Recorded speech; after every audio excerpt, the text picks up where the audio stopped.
Welcome to Let's Connect Greater Portland, a show about the changes and challenges we face and the great things that people are doing to make Greater Portland a fantastic place to live, work, and play. I'm Christina Egan, your host. Today, we're talking about the reevaluation of homes happening this year in Cape Elizabeth. The Cape is doing its first town-wide revaluation conducted with a door-to-door inspection in 21 years. Wow, that is a long time. To explain it all, I'm here with Cape Elizabeth's town manager, Matt Sturgis, who is a former assessor, a reformed assessor, as he told me before, and tax assessor Clinton Swett. Clint has 22 years of assessing experience, and he began working in the assessing field for the town of Freeport in 2002 as the assistant assessor, before becoming the assistant assessor for the town of Brunswick. Clint has been working for Cape Elizabeth since 2017. In 2015, Clint earned his bachelor's in organizational leadership from Southern New Hampshire University, and he lives in Freeport, where I live, with his wife and his rescue cat. I have 2 rescue cats, too. Huh. Yeah. Excellent. Yeah, Clint. So welcome to the show, Clint and Matt. Thank you. So good to have you here. Thank you. Glad to be here. Thank you. I would like to start with you, Matt, and we're going to just start with like a technical question to get it out of the way. So when somebody gets their property tax bill in the mail, tell me what makes up that rate, that tax rate that they're seeing. Sure. Well, there are really 3 primary elements of your tax bill that you receive. There's the town portion of your tax bill, there's the school portion of your tax bill, and there is the county assessment portion of your tax bill. Those 3 all combine into one tax rate.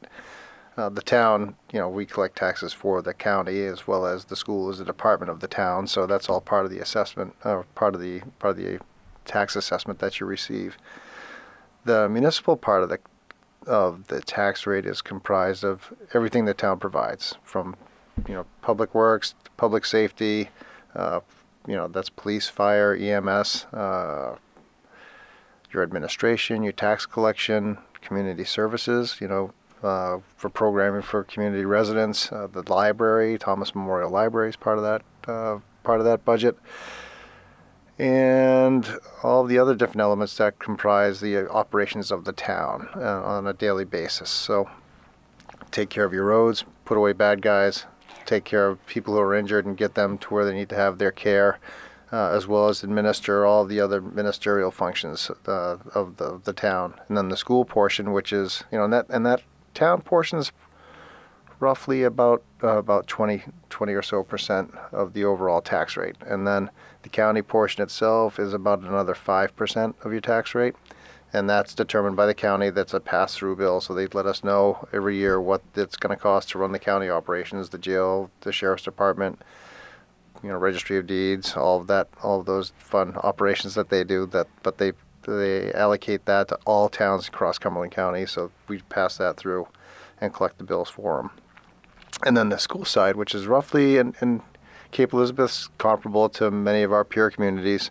If you're a primarily residential community, it's going to be about 70 to 80% of your overall tax rate, and that provides your education programming for all the schools, K through 12, pre-K through 12 in some cases, and then busing, and their expenditures are about 85% is on personnel costs, and the rest is operations. So those are pretty much the primary components of what comprise your tax rate. And then that's determined, every year the town council and the school boards go through their budgetary process, and we determine what it's going to take to run those operations. And that's the cost, like all of your expenses, we have to determine what those are. We're currently right at the start of the budget process for both organizations right now, so we're working on fiscal year 25 or upcoming tax bills budget season. Right in budget season right now. You've got it in the back of your truck right now? Back of my truck.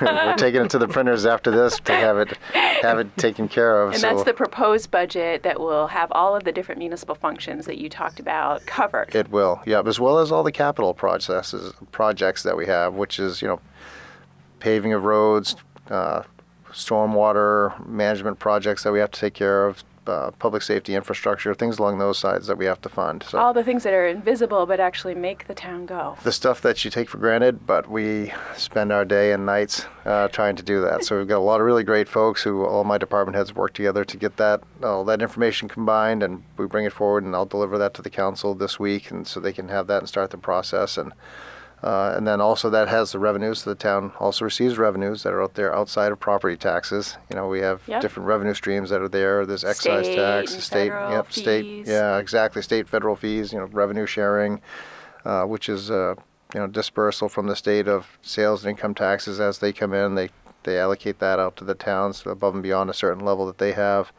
as well as other areas of revenue that the town generates from community services, paying fees at the pool, or different programming that we have there. So all that comes into figuring out what the net tax rate is, and then that's applied to the town. Lots of different components, lots of different moving parts. It's different every year.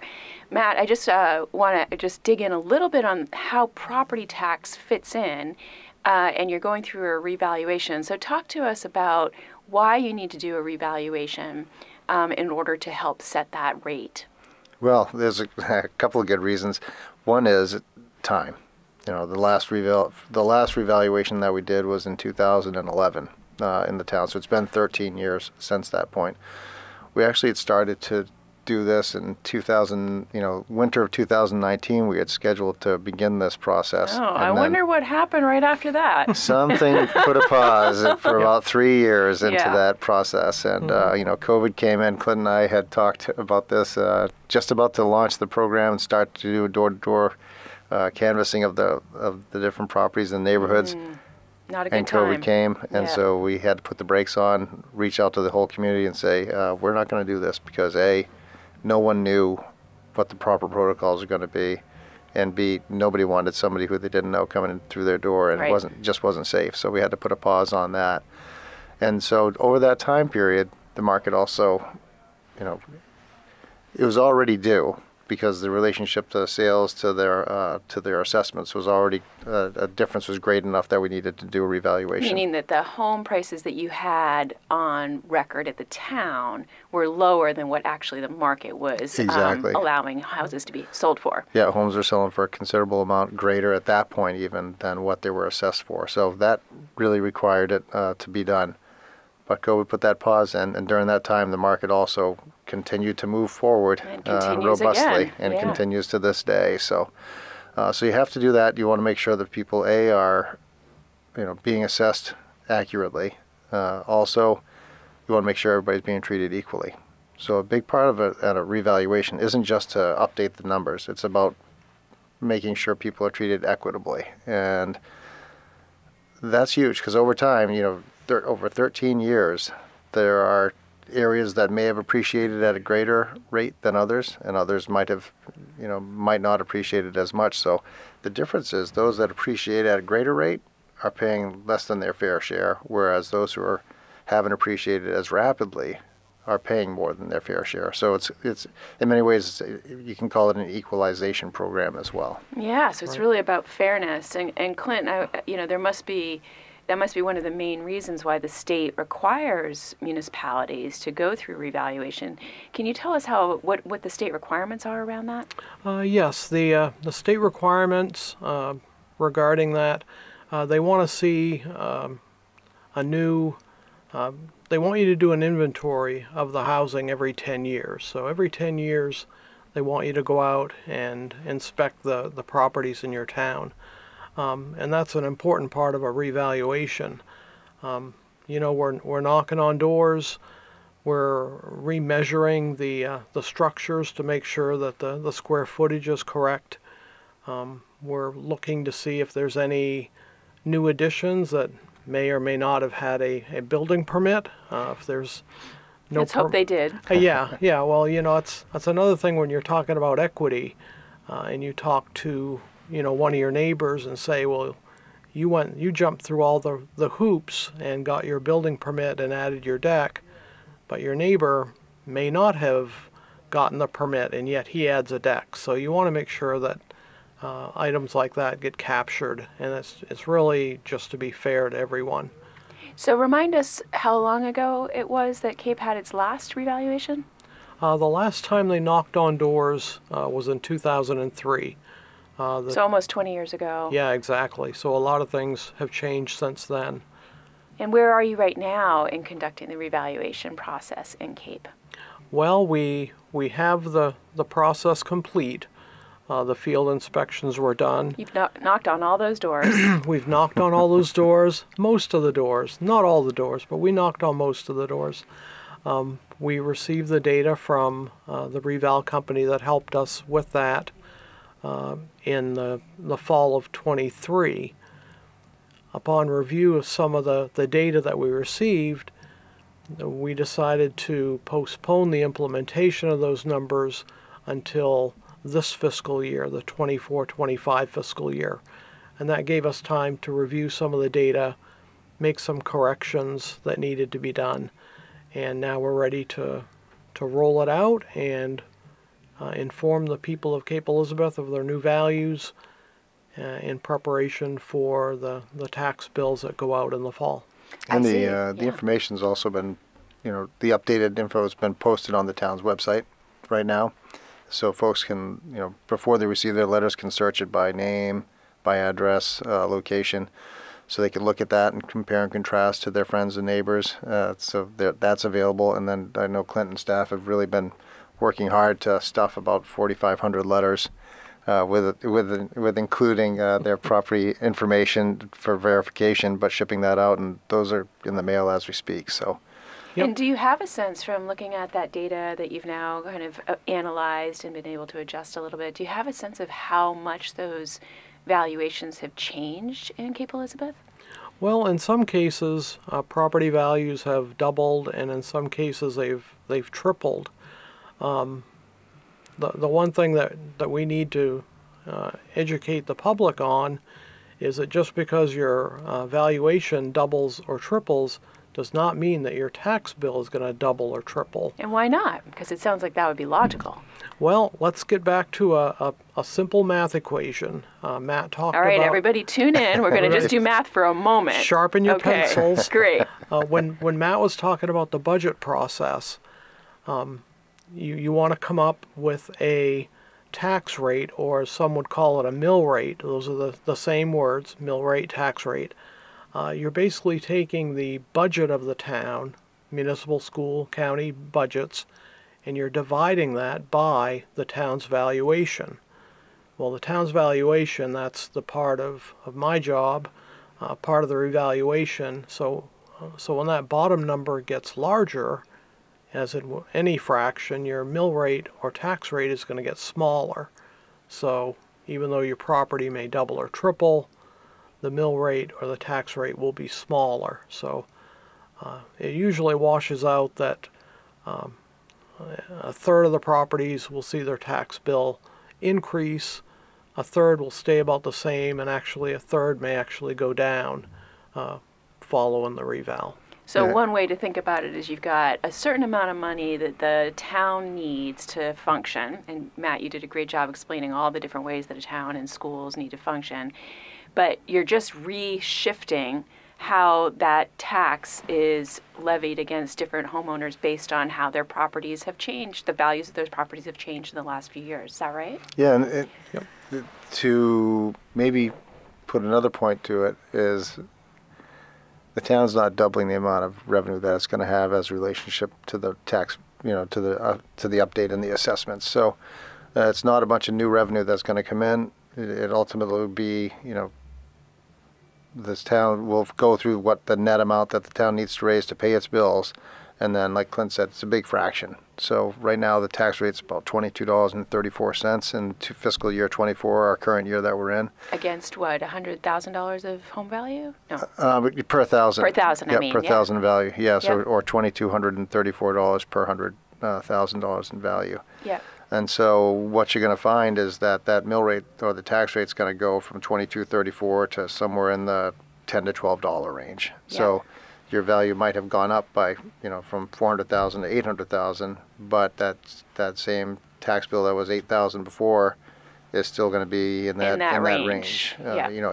If all things stay, if your assessment has increased by the percentage of the amount that the overall value has increased, that's where it'll be probably about the same. If your assessment has increased greater than what that median is, then it's going to go up, and if it goes up by less than that, it's going to come down some. So, But yeah, the town doesn't have a whole bunch of new revenue because of doing a reval. It's pretty much, it's revenue neutral. Yeah. So I want folks to really understand that. I think sometimes people are afraid of what a reval will do, and so it's helpful to understand that it's actually not directly related to the amount of taxes that they're going to pay. It's a component with the tax rate. Yes.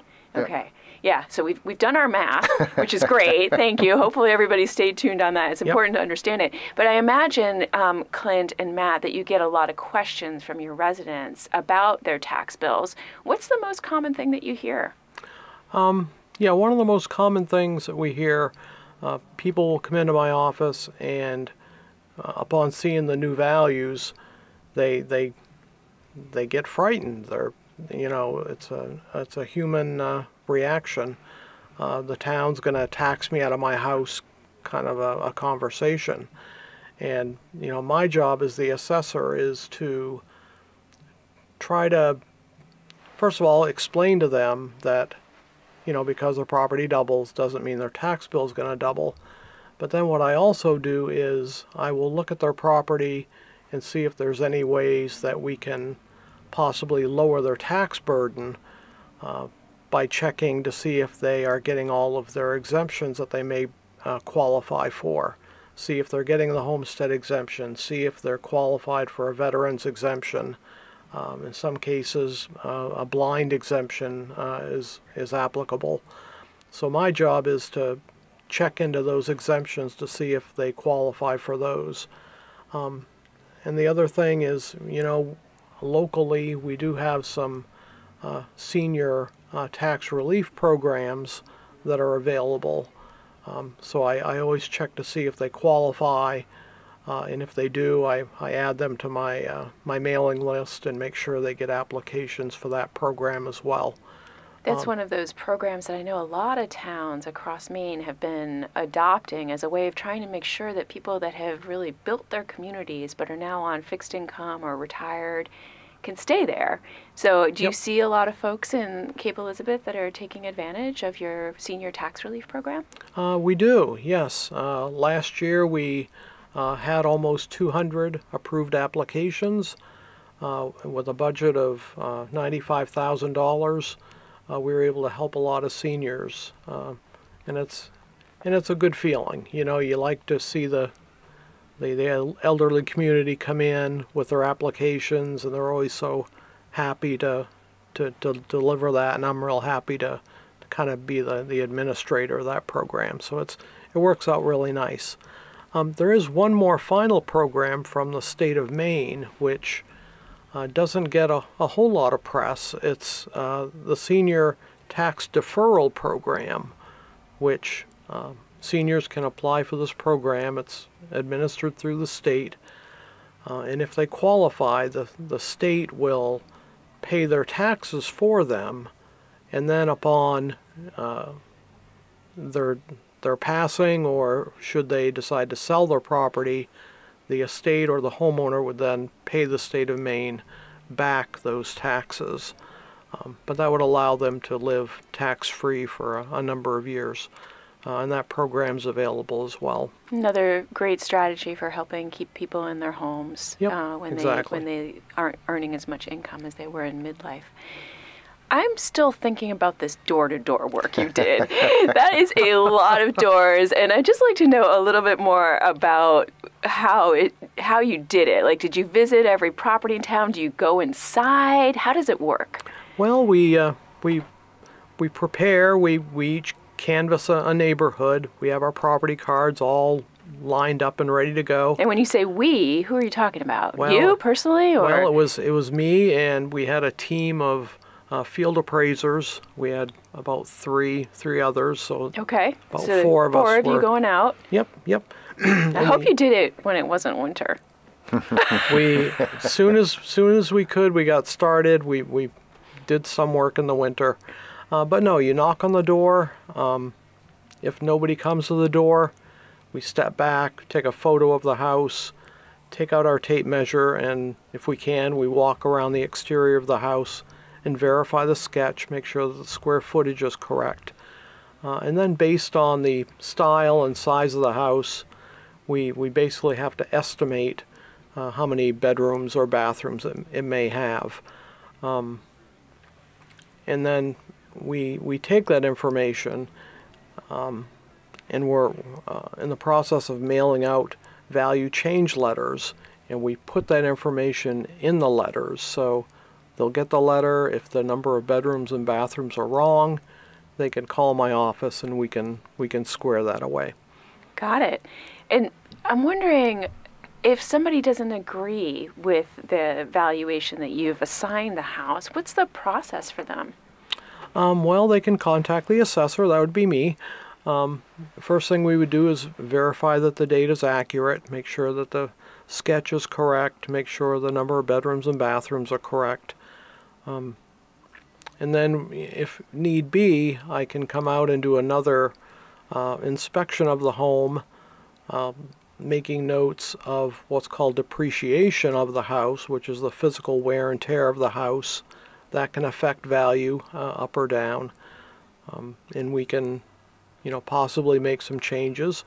We can look at the GIS system to see if they have any wetlands on their property. We could add a land component to take the wetlands into account. That may lower their land value. And in some cases, the data that we have is accurate. And, if I can't make any changes, I have to hang my hat on something. If I have nothing to hang my hat on, the data is accurate. Yeah, you have to be fair to everybody. Yeah, and if they wish to appeal further, they could certainly go get a third-party appraisal and try to prove that the assessment is manifestly wrong or there's discrimination of some kind. And right now too, it's really in the informal process. So once the notifications are out, and people want to come in and sit down with Clint and ask him about their value and the components of it, right now it's kind of before pen hits paper or before a tax bill gets generated by it. So between basically the end of February here. Today's the last day of February, so really leap day. As of tomorrow, yeah, leap day through the end of until really through July, they can come in and talk to Clint and ask those questions informally. That's great. And so he can make changes before the tax bills go out. And then once the tax bill gets generated, which would be in start of August, middle of August, property owners, there's a legal process that begins at that point. And it's not, when I say legal process, we're not trying to say you've got to go out and get an attorney to do this. There's a statutory appeal period that begins when the tax bills or when the town commits taxes to that property, and that's really about, it's 185 days or 6 months from when that from when the tax bill is generated or committed to roughly about the middle or start of February is when a person can formally appeal their taxes. And then, like as Clint had said, they can get an appraisal done if they have such a document, or find a way that they could actually formally appeal those, what their value is. You can like or you cannot like your tax amount. You can't appeal the tax amount. It's all about value when it comes to the assessor. We can all agree that taxes might be high, or that they may we may not, and none of us like to pay taxes more than we feel is appropriate. That's not appealable. Right. What is the value? How's that value set, and how does that relate to what that property's worth? And so that's really what the appeal period focuses on. And you're kind of taking us back to the top of the show, when that overall tax amount that needs to be levied on Cape residents is set by the town council, right? Yep. That's people's ability to influence the overall tax rate. Sure. Yeah. Yep. So let's go back from like an individual property and just talk about Cape Elizabeth as an overall geography. Have you seen certain areas within Cape Elizabeth that have gone up more than other areas? Yeah, I would say, and this is all based on sales analysis and neighborhoods. We have certain condo projects that have had robust sales in them, and we've captured that data as well. So, but overall, townwide, I would say that our old assessments were at about 50% of the market value. So the assessments were certainly lower than the market. But yeah, townwide is about the same, about 50%. Okay. So I know folks probably want to also be able to read something about this as well as listen to this show. And Clint, I believe you had an op-ed in the Cape Courier newspaper recently. Is that right? Could people? Yes. Can you tell people how to go and take a look at that and read what we've said today, but have it in front of them? Well, I do believe you can access the Cape Courier online through their website, and I'm not sure which edition it was in, but probably one of the more recent editions. Maybe search under your name. Perhaps. Yep. And check that out. And certainly, my door is always open. My phone's always available. Shoot me an email. Give me a call. People can find you on the town website. You're listed right there. You can find me anywhere. So certainly reach out and if you have any questions. So I'm going to end the show by just asking each of you to say what you really hope people take away from this as they're looking at their tax bill coming this fall. Glenn, you can get started, buddy. Well, it's been a long process. We've been trying to get this done since 2019. It's for me personally, it's nice to finally get it finished. As far as the community, I just want them to know that, we postponed it because the data wasn't right, it wasn't correct, and now I'm fairly confident that the land and building values are where they should be.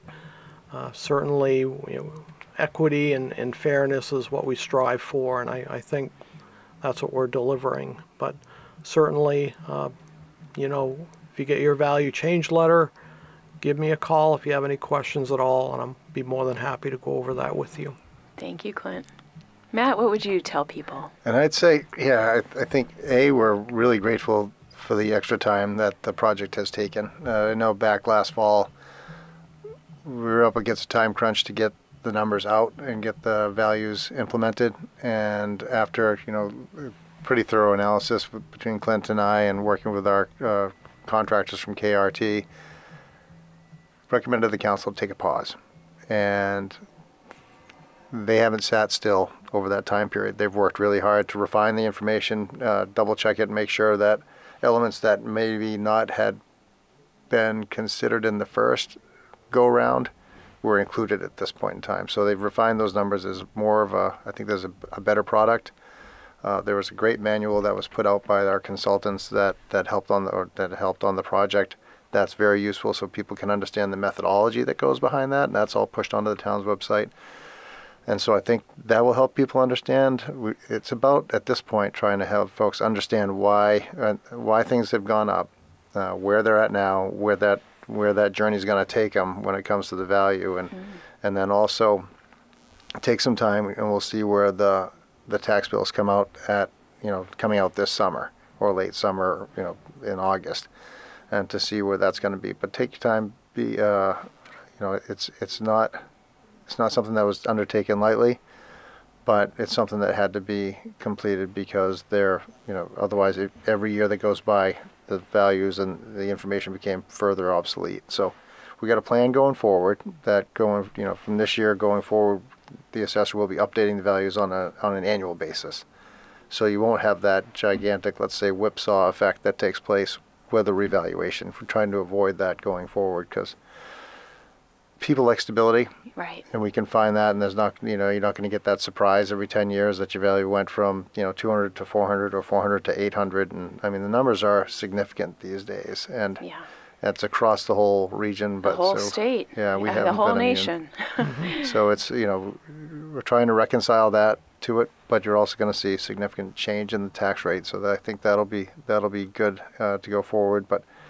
We've got time to get this through. If there's additional errors or items that need to be corrected, we can do that. As a assessor friend of mine, my first boss used to say, these numbers don't come down on stone tablets. Right. They're coming down. It's all on pencil and paper or ink and paper, so to speak, and it's not cast in stone. So there's the opportunity to make those adjustments and corrections as they go forward. And Clint's done a great job. I mean, I think the consultants did a lot of hard work on this. Working with Clint, it's been a long time coming, and there's a significant amount in the community who wanted to see the project completed as well. So we got to see this through. And we've been very grateful for the support the council's provided as well during this. And it's politically it's tough to implement one of these. Always, yeah. But I think it's been a good job. I mean, the numbers are significant, but the data is there to back it up, and that doesn't make it any easier. But we want folks to look at that through I guess the proper lens to say, okay, we're reestablishing the baseline of what the assessments are going forward. So, but it's been a process, and they're never easy. But I think it's a good product that's come out now, and the extra time has been very helpful. But we're also grateful for this, for the help that you're providing us by, we had, with getting our letters to the editor out, information that we can share with the community. We want to push out, we might be really good at what we do with our jobs as government officials. Communication is a real challenge.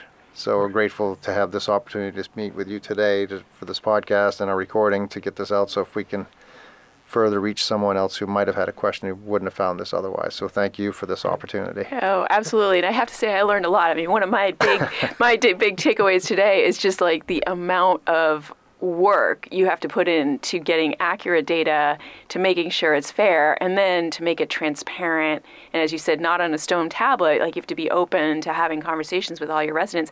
It's a lot of work. So, yeah. So I want to thank you guys for being such great town officials. It's not that easy to explain something like this to all of your residents, and it seems to me like you've got some good time ahead of you to work with people and then be able to like get those tax bills out in a way that everybody's treated equitably within Cape Elizabeth. So I want to thank you, Clint, for being here. This is Clint Swett with the Town Assessor of Cape Elizabeth, and for Matt Sturgis, he's our Town Manager in Cape Elizabeth. It's been great to have you. Great. Thank you very much. Thanks, Christina. Appreciate you. I also want to thank Tom Bell, our sound engineer, and WMPG, which collaborates with the Greater Portland Council of Governments in producing this show.